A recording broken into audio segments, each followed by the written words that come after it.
Evie hadn't planned on breaking into the Briarwood Historical Society, but desperation was a strong enough key. The building sat squat and forgotten at the end of Laurel Street, its windows smudged with years of grime, its signboard half-rotted, letters dangling loose. She jimmied the lock with a kitchen knife after midnight. Jacob huddled close, his eyes darting nervously to the shadows. "This feels wrong," he whispered. "So does everything," she muttered back. "But wrong might be the only way we survive." Inside, the air was thick with dust and mildew. A single bulb buzzed faintly above the reception desk, giving the place the hollow feel of a mausoleum. Shelves bowed with leather-bound ledgers, brittle newspapers and boxes labeled in smeared marker. Evie's hands shook as she pored through them, searching for anything. Jacob's voice broke the silence. "What are you looking for?" "A pattern," she said, forcing calm into her tone. "If this has happened before, someone had to have written it down." And then she found it. A thin diary, its cover cracked, its leather darkened like dried blood. Tucked in a box labeled 1891, Briarwood Academy. She opened it carefully, the pages sighing like old bones. The handwriting was cramped, frantic, slanted as though scrawled in haste. March 3rd. The children are missing. Every bell toll calls another away. The sheriff says hysteria, but we know better. Evie's throat tightened. Her eyes raced across the lines. March 5th. 11 gone. 1 remains. The chosen hears it clearer than the rest. He does not cry. He listens, and the bell listens back. Jacob shifted uneasily beside her, his small fingers clutching the edge of her coat. "It's about me, isn't it?" he asked quietly. She pressed the diary shut, her knuckles white. "No, it's about the past. That's all." But the words burned behind her eyes, searing. She forced herself to keep reading. March 7th. We begged the pastor to intervene, but he said the bell predates the church, predates the town. It was not built. It was found, buried deep beneath the hill, ringing in the earth like a heart. We raised the church over it, but the sound never stopped. Her skin prickled cold. The final entry, ink smeared as though the writer's hand had trembled violently. March 8th. 12 tolls. The 13th will come tonight. We will not see the morning. The boy is smiling now, listening to music we cannot hear. The page ended there. No follow-up. No survivors noted. Just silence. Evie's breath rattled in her chest as she closed the book, her hands trembling. "It's the same," she whispered. "It's happening again." Jacob tugged her sleeve, his voice steady in the dim, almost too steady. "No," he said. "This time, It's worse. Her stomach twisted. Why do you say that? He looked at her with eyes too old for his face, pale and unblinking. Because the bell doesn't just want us. It wants everyone. The single bulb above them flickered once, twice, and then went out. In the blackness, the sound rolled through the floor, low and thunderous.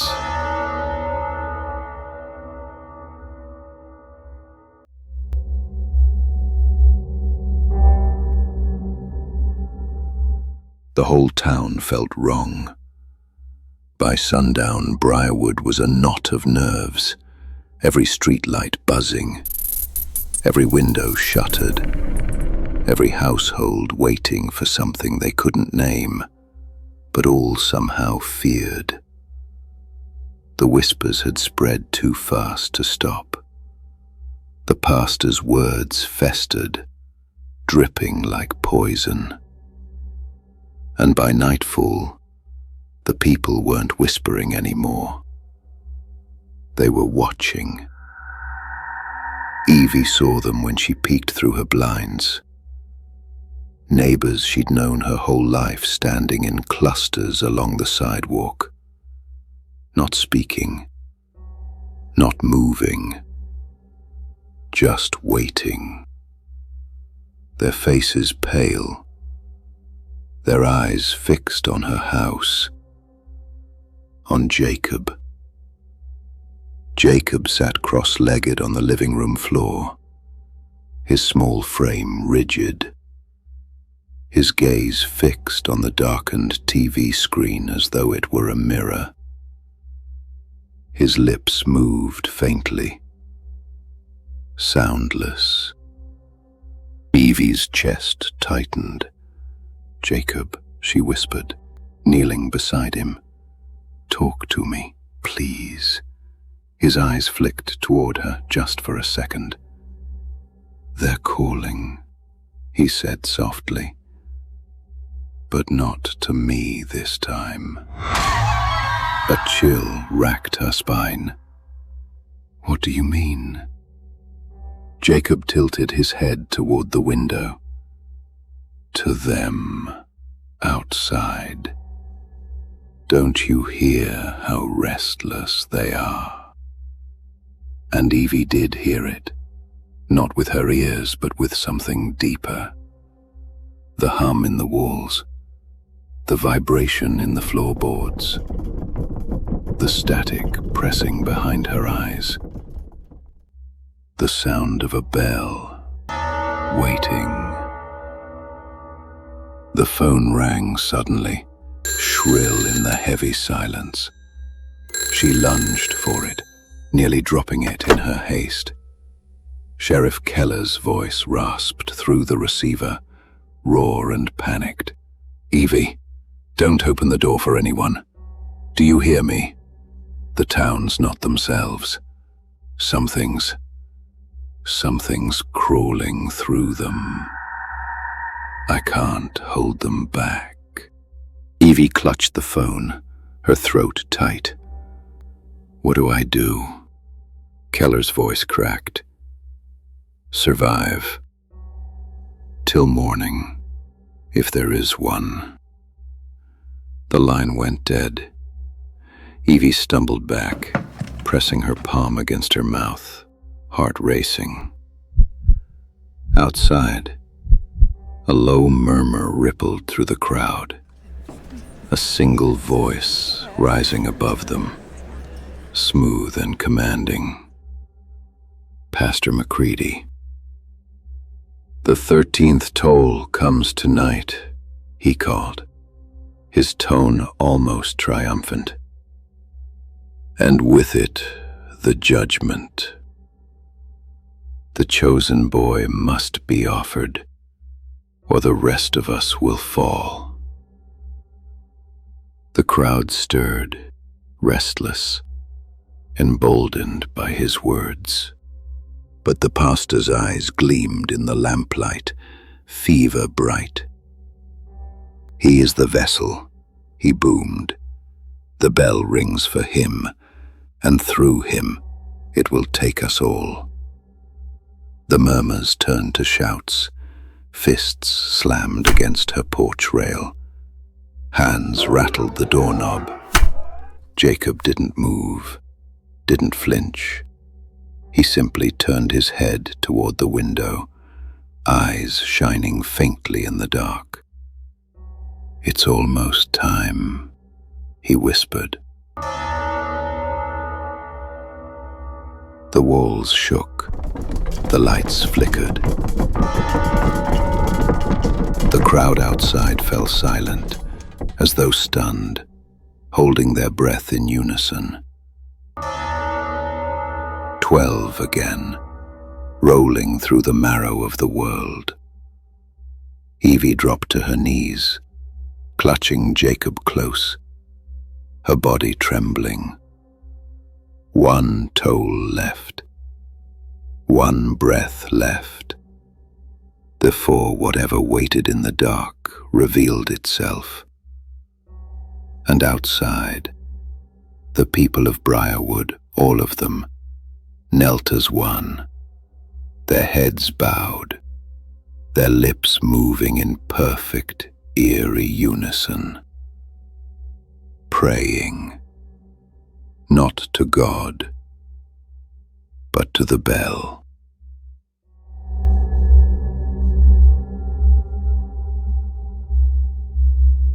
The silence before it struck was worse than the sound itself. Evie's breath caught in her throat, her arms locked tight around Jacob's trembling frame. The house moaned around them, glass quivering in its panes, nails creaking in their beams. The crowd outside knelt so still it was as if time itself had frozen. And then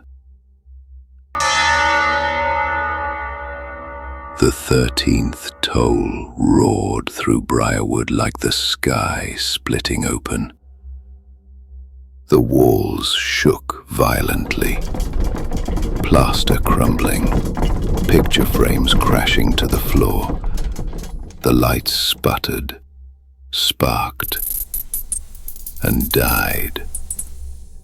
Jacob gasped, his small body jolting as if yanked by invisible strings. His eyes snapped wide, glowing, faint, unnatural, like coals in the dark. "Jacob!"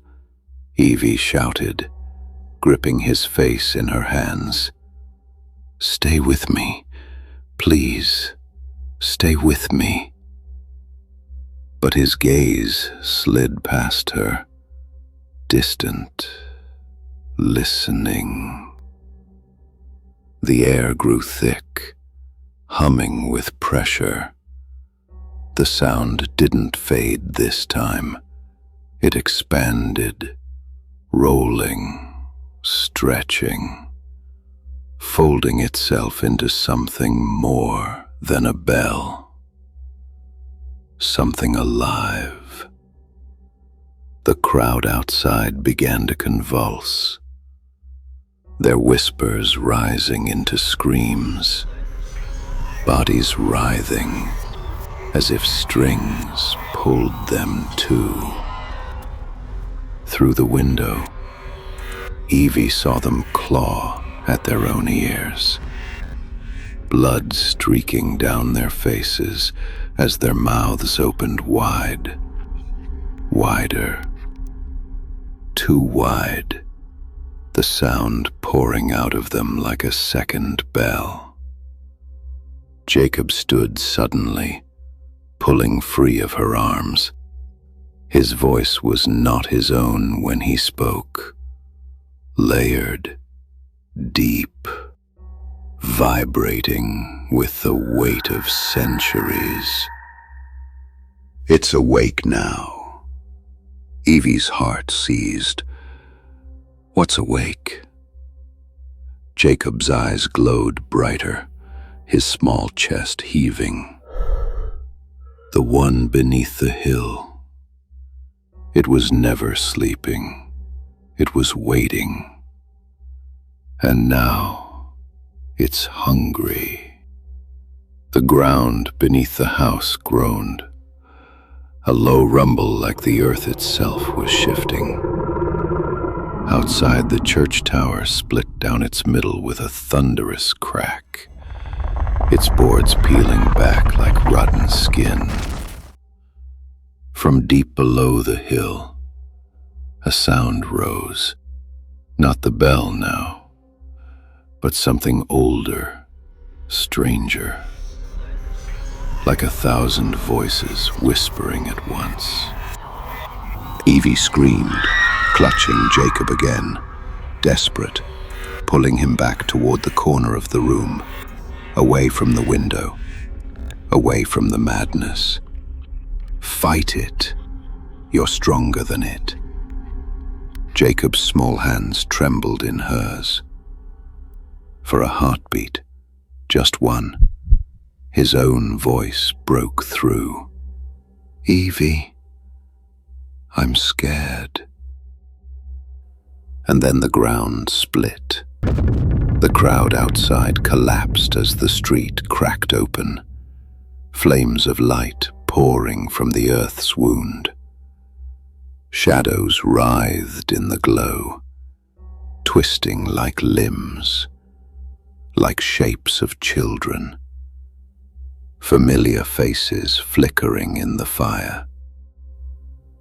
The missing classmates, their mouths opened in unison, whispering words Evie couldn't understand, their voices weaving into the endless tolling, the sound now eternal, without pause. Jacob stiffened in her grip, his body arching, eyes blazing. It wants me. His voice strained, raw, almost human again. But it wants you too. Evie's blood ran cold. The 13th toll had not ended. It had only begun.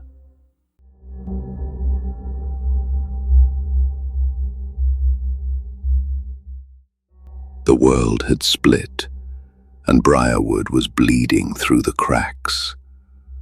The ground heaved, fissures tearing across Main Street, swallowing cars, lampposts, chunks of asphalt like brittle paper.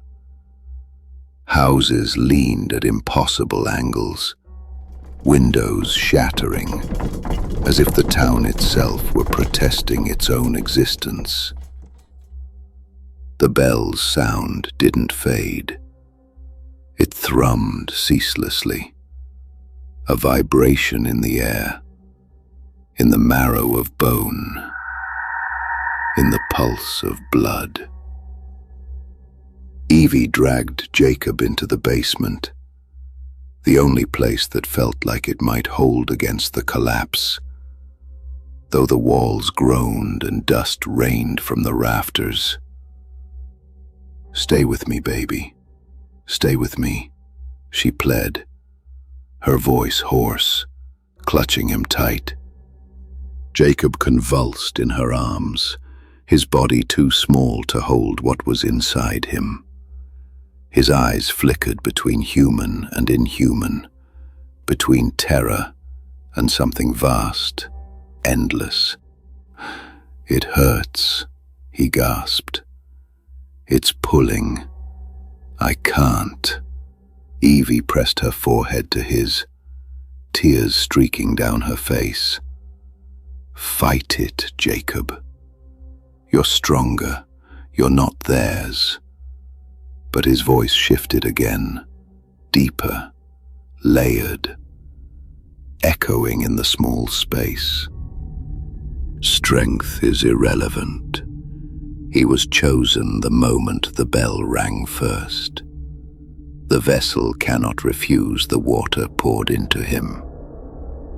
The basement window shattered suddenly, glass raining inward. And through it, Evie saw faces pressing against the opening. Neighbors, friends, people she'd grown up with.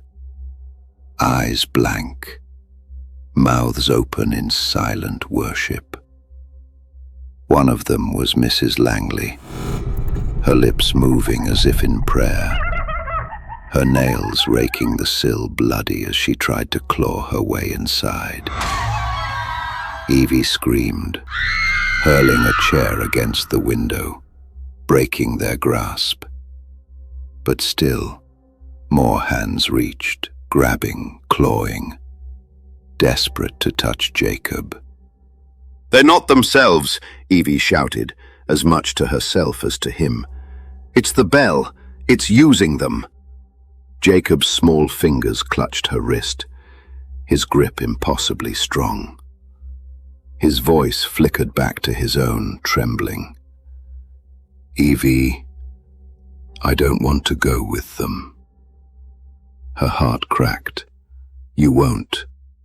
I won't let you." But then the sound deepened, dropping lower, louder. Not a toll now, but a heartbeat, shaking the walls, rattling her teeth, making her vision blur. The fissures outside widened, glowing with a light that wasn't fire, but something colder, hungrier. And from them, the shapes of the missing children began to rise. Not flesh, not ghost, but shadows carved from sound, their bodies flickering with every beat of the bell.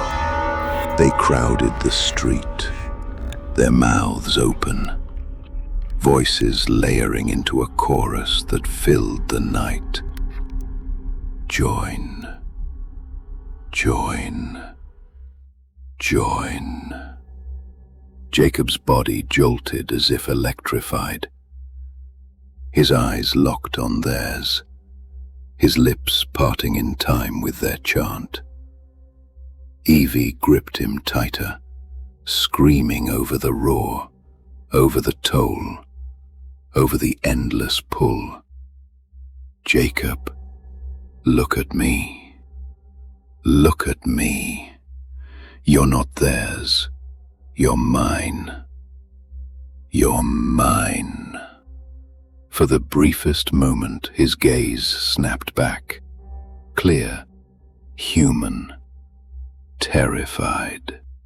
"Evie, I'm trying." And then the basement door exploded inward, splinters raining. Pastor Macready stood framed in the wreckage, his face streaked with sweat, his eyes wild with devotion. "Give him to me," he bellowed, his voice ragged. "The vessel belongs to the bell. Hand him over, and the rest of us may be spared." Evie rose. Jacob clutched to her chest, her body trembling but her voice sharp as steel. "Over my dead body."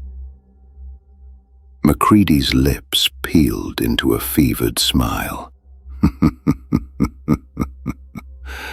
"That can be arranged." Behind him, the children's shadows pressed closer, their chant louder, thicker, deafening. The 13th toll had not ended. It was still ringing, and Briarwood was breaking under its song.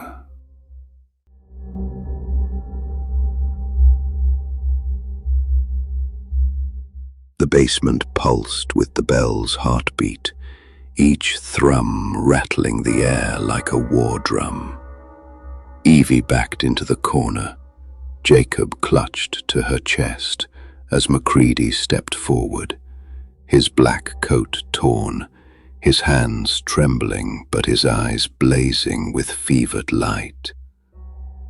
"You think you can fight it?" he hissed, his voice cracking with strain. "You think you can hide a child chosen by the bell? He's not yours anymore. He never was." Evie's jaw clenched, her breath ragged.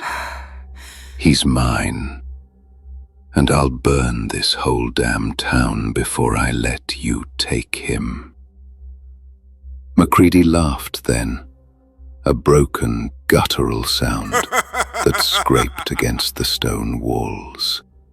"You don't understand," he growled. "This isn't theft. It's sacrifice. Without the vessel, the bell won't stop.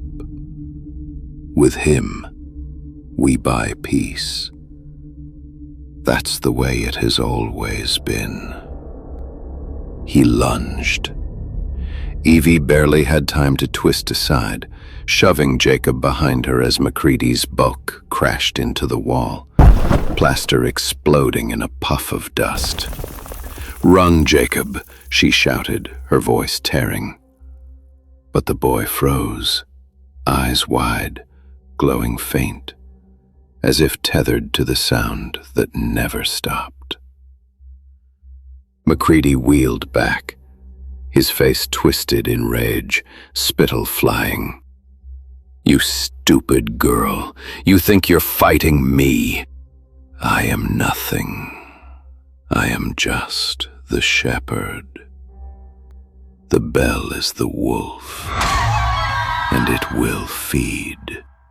He lunged again, his hands clawing for Jacob. Evie grabbed the nearest thing she could, a rusted crowbar leaning by the furnace, and swung with a raw scream. The blow connected with a sickening crack, splitting Macready's cheek open, sending him reeling. Blood spattered across the cement, dark and thick. But instead of falling, he laughed harder, his teeth red, his eyes wild. "Ha ha ha ha! Yes," he howled. "Strike me down. The bell takes blood all the same." The ground shuddered violently, the fissures widening. Through the broken window, the shadow children pressed closer, their forms flickering, their chant rising louder. "Join, join, join." Macready staggered back toward them, arms spread wide, his face a mask of rapture. "See them, Evie," he shouted over the din. "See the blessed dead. They are not lost. They are reborn. And your boy will be the bridge." Evie's grip tightened on the crowbar, fury boiling in her chest. "He's not your bridge. He's my son." She charged, slamming the crowbar into Macready's ribs, knocking him against the broken frame of the basement door. His body crumpled, but as he fell, his hand lashed out, seizing Jacob's ankle with impossible strength. Jacob screamed, his body jolting, his eyes flaring brighter as the bell's sound surged, deafening, crushing, endless. Evie dropped the crowbar and ripped Macready's hand away with a raw, animal scream, tearing her son free. Macready's body slid to the floor, twitching, his eyes rolling back, and even as blood bubbled from his mouth, he smiled. "It's too late," he whispered. "The vessel is filled." Then he went still. The chanting outside rose into a fever pitch, shaking the walls, rattling the air, pressing in from every direction. Evie clutched Jacob to her chest, both of them trembling, the bell hammering through their bones. And in that crushing sound, she heard something new. A second voice. Not the children, not the bell, but Jacob.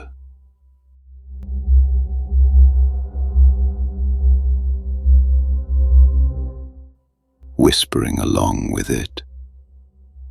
The chanting swelled until it was all Evie could hear.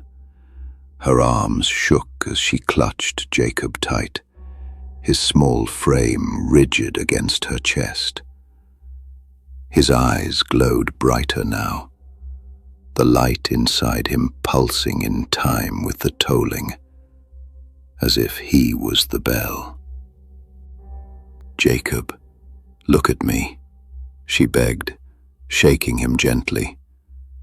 "Please, please don't listen." His lips moved, the words spilling out in a whisper that was not his own. "Join, join, join."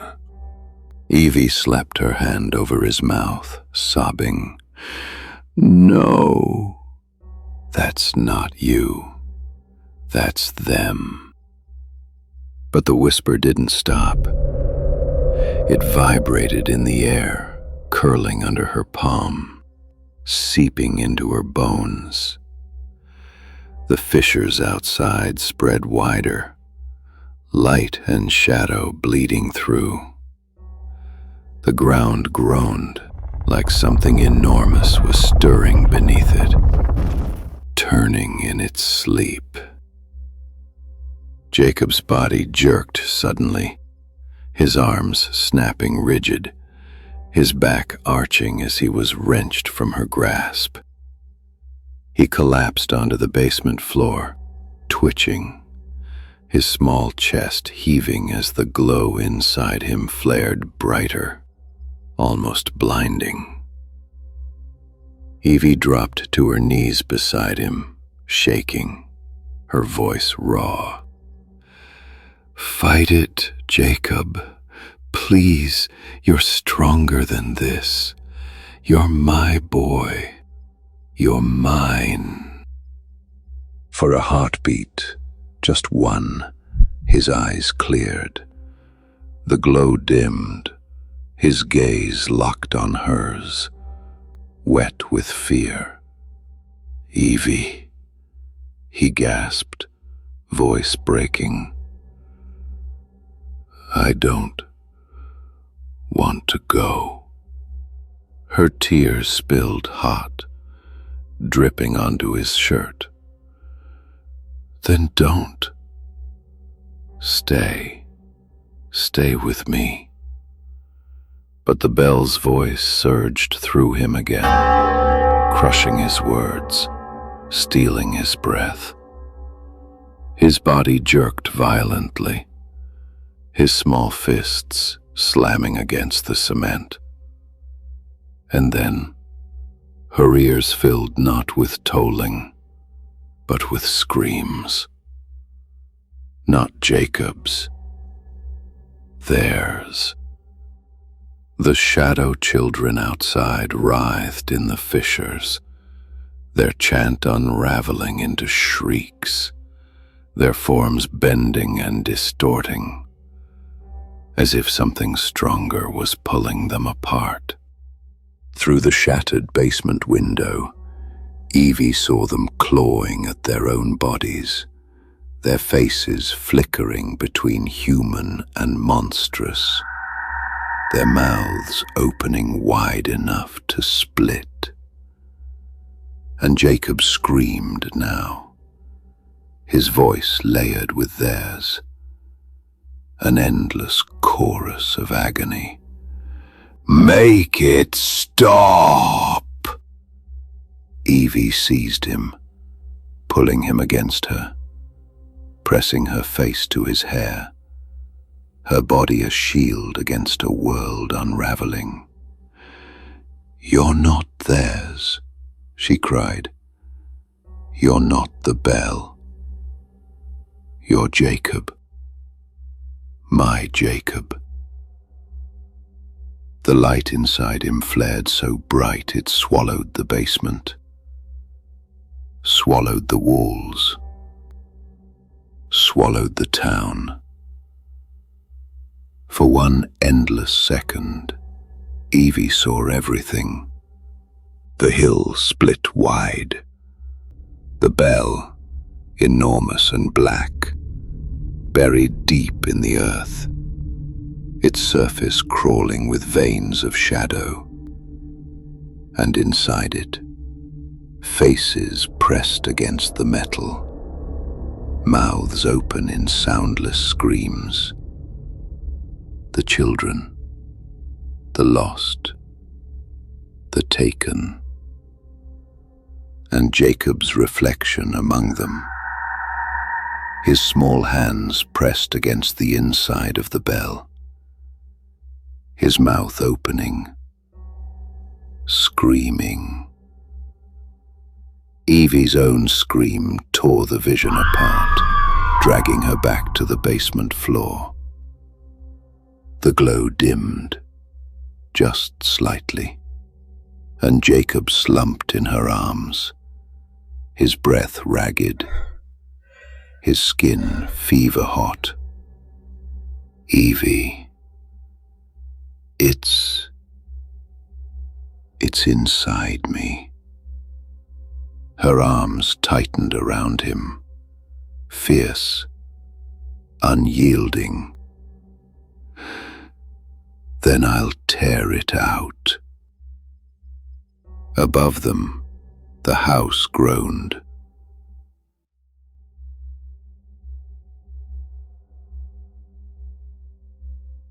The world above was collapsing. The streets split wider, swallowing houses whole. The church tower toppled, crashing into the square with a roar that shook the night.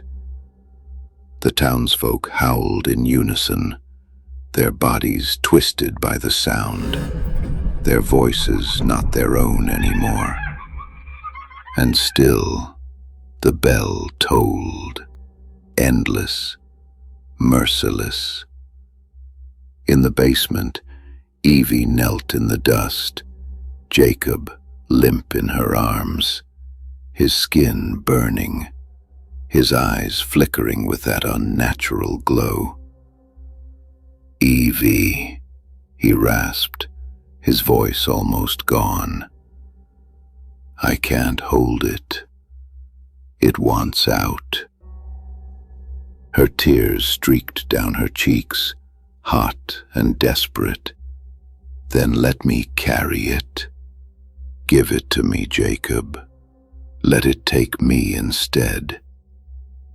His gaze flicked to hers, terrified, small, so human in that moment. "It doesn't want you. It only wants me." The walls shuddered, the fissure in the earth widening, the glow of the bell flooding through the cracks until it was all there was.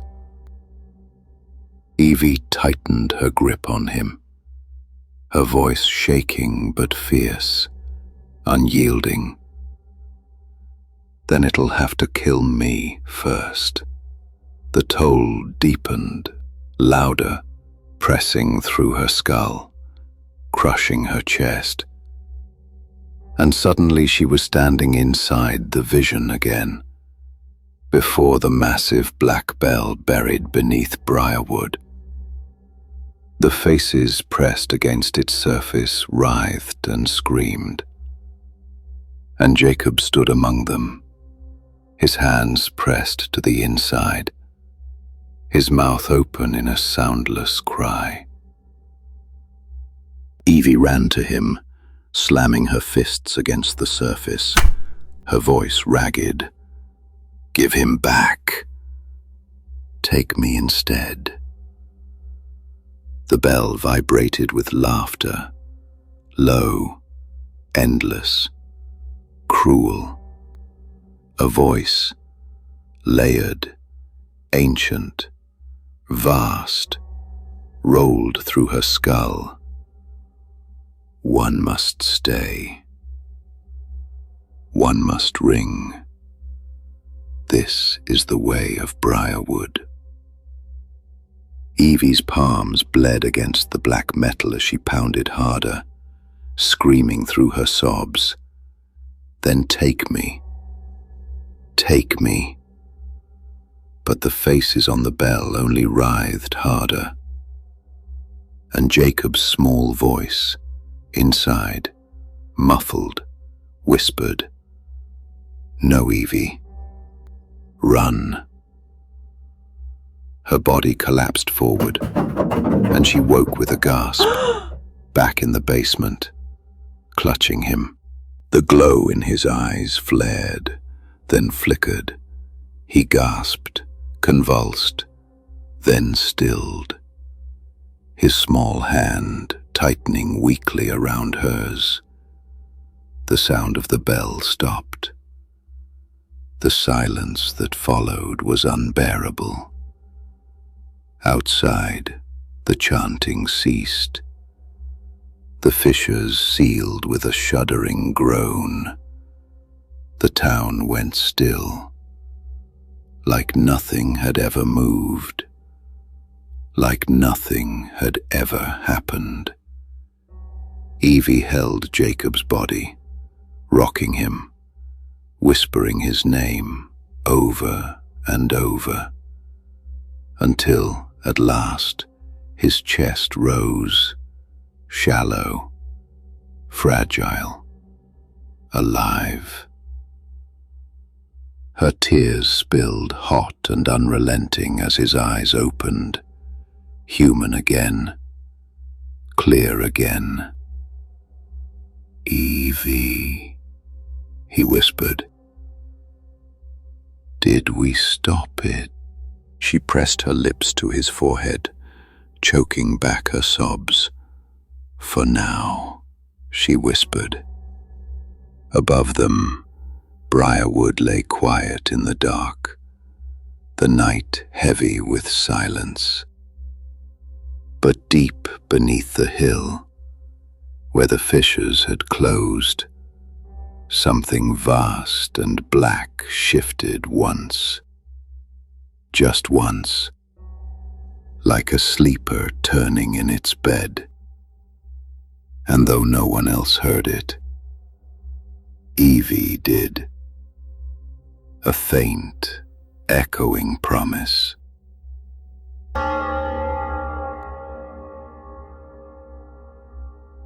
Thanks for sipping tonight's tale with Haunted Brew. Don't forget to subscribe and sleep tight if you still can.